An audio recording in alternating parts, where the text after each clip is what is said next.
শেখ হাসিনা পালিয়ে গেছে, শেখ হাসিনা নাই, শেখ হাসিনা চলে গেছে, শেখ হাসিনা পালায় না। ছাত্র জনতার তুমুল আন্দোলনের মুখে প্রধানমন্ত্রী পদ থেকে ক্ষমতাচ্যুত হন শেখ হাসিনা। সেদিনই সামরিক হেলিকপ্টারে করে ভারতে পালাতে বাধ্য হন তিনি। এরপর থেকেই ভারতে অবস্থান করছেন সাবেক এই প্রধানমন্ত্রী। তবে দেশ ছেড়ে পালিয়ে যাওয়া সাবেক প্রধানমন্ত্রী শেখ হাসিনা পরবর্তী গন্তব্য কোথায়, এ নিয়ে নানা কৌতূহল ও গুঞ্জন তো আছেই। সর্বশেষ খবরে জানা যায়, যুক্তরাষ্ট্রে ভারতের কাছে জানতে চেয়েছে শেখ হাসিনা কিভাবে কোন ব্যবস্থায় দিল্লিতে অবস্থান করছেন।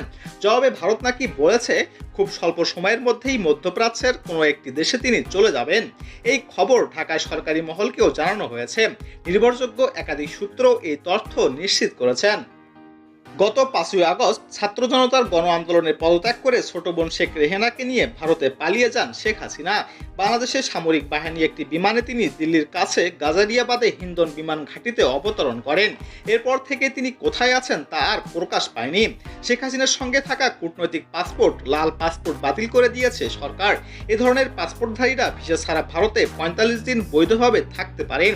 ইতোমধ্যেই ভারতে শেখ হাসিনা প্রায় 2 মাস ধরে অবস্থান করছেন। কূটনৈতিক পাসপোর্ট তার বৈধভাবে অবস্থানের মেয়াদও শেষ হয়ে গেছে। এখন তিনি কোন স্ট্যাটাসে দেশটিতে অবস্থান করছেন তা পরিষ্কার নয়। ভারতের পক্ষ থেকেও বিষয়টি খোলাসা করা হয়নি।